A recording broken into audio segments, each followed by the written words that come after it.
Só que aí, o pastor acabou de dizer que foi Adão que decidiu, então Adão tinha livre-arbítrio. Significa então que na versão dos senhores, Adão, quando teve livre-arbítrio, Deus não era soberano. Absolutamente era soberano. Como se Adão tinha livre-arbítrio? Tanto era soberano. Calvinismo, essa é a doutrina que mais tem feito mal. Essa doutrina coloca o homem numa condição tão perturbadora que já teve pessoas que foram internadas no sanatório, no manicômio. Nós vamos olhar o vídeo agora e aí depois a gente volta comentando. Mas antes, se você ainda não é inscrito, aproveita e já se inscreve, deixa o like, compartilha o vídeo. Assim você nos ajuda a crescer nesse canal e a ver esses tipos de situações aqui e transmitir de alguma forma alguma ajuda para alguém, tá bom? Dá uma olhada no vídeo aí, vamos lá. Mas quem é a causa da total depravação? O pecado do homem. E quem é a causa do pecado do homem? Quem é a causa? O próprio homem, ele escolheu pecar. Ele escolheu, mas ele escolheu porque ele quis? O homem escolheu pecar. Ah, então ele tem livre-arbítrio. Teve. Ah, então, Teve. então não é o decreto de Deus aí. Se ele teve livre-arbítrio, então... Ele teve. Isso já Adão gera um e Eva. problema. Adão e Eva foi dada a ordem de não comer. Certo.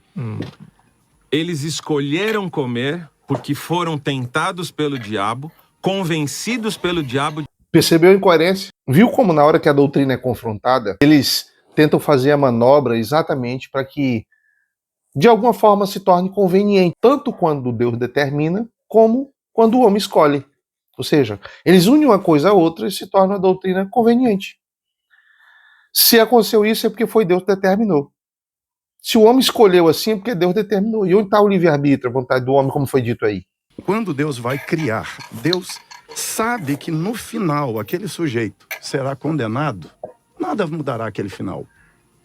Nada mudará aquele final. Porque quando fala assim, olha, Deus condena antes de criar, parece assim que o sujeito queria ser salvo e Deus disse, não, você não será salvo. E ele tentou, mas Deus disse, não será salvo. Não. Aqui, eles estão tratando somente sobre o livre-arbítrio. Nesse ponto aqui. Agora, quando chega na perca da salvação, ou o homem não perde a salvação, salvo uma vez, salvo para sempre, é aí que o negócio começa a apertar.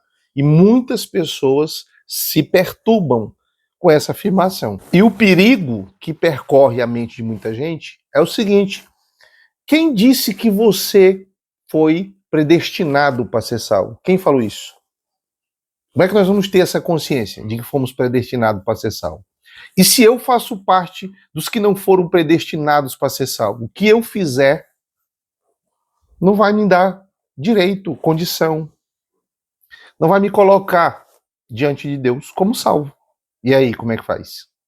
E isso é que leva o homem a beirar a loucura, e muitos já até mergulharam na loucura. Exatamente por causa desse ponto. Já vi casos de pastores que testemunharam que saíram do sanatório. Por quê? Por causa do conflito gerado por essa doutrina. Aí, assim, para quem foi influenciado e assumiu esse lado, trata isso como algo normal, mas a gente sabe que não é. Quando entra na questão da salvação, é onde o homem se depara com um cenário onde muitas vezes ele não tem clareza acerca da condição espiritual dele, mesmo ele fazendo parte de uma igreja, de uma congregação. E outra coisa, nessa doutrina você não vai ver calvinista, dizendo, olha, eu estou pregando aqui, mas alguns de vocês não serão salvos, vocês estão completamente condenados por Deus, e ainda que vocês se esforcem, vocês não serão salvos. Vocês não vão ver eles pregando isso. Não, nunca você vai ver um calvinista pregar desse jeito. Do contrário, ele vai pregar que a pessoa pode escolher servir a Jesus, se entregar a Jesus, se arrepender. Não é anunciado, pregado como eles acreditam e debatem. O que é mencionado e apresentado é uma doutrina arminiana na hora da pregação deles. Ou seja, eles são calvinistas quando debatem, quando ensinam, e são arminianos quando pregam. E todos aqueles que eu vi ensinando sobre calvinismo, todos, sem exceção, sempre fazem a mesma coisa. No que se refere a um debate, uma discussão, um ensinamento, me posiciono como calvinista. Mas no que se refere à pregação, aí você vai ver um arminiano. Parece assim que essa doutrina não tem coerência. E outra coisa, ela deforma Deus, essa doutrina. Ela deforma os atributos de Deus, ela deforma a soteriologia, ela deforma princípios que a Bíblia estabelece com relação à igreja. Ela deforma, enfim, muitos pontos doutrinários. E outra coisa, você não vai ver um calvinista tentando entender o texto, o que está escrito no texto. Não, você vai ver ele olhando para um texto com a ótica calvinista. Ou seja, o mundo para ele é visto a partir de uma ótica calvinista. Isso é muito perigoso, muito perigoso. E é o que nós temos visto. Um dos pontos que também é discutido aqui é com relação exatamente à soberania de Deus. Deus só sabe aquilo que ele determinou. Agora, olha só. Olha o nível que o negócio chega. Deus só sabe o que ele determinou. E o que Deus não determinou, ele não sabe.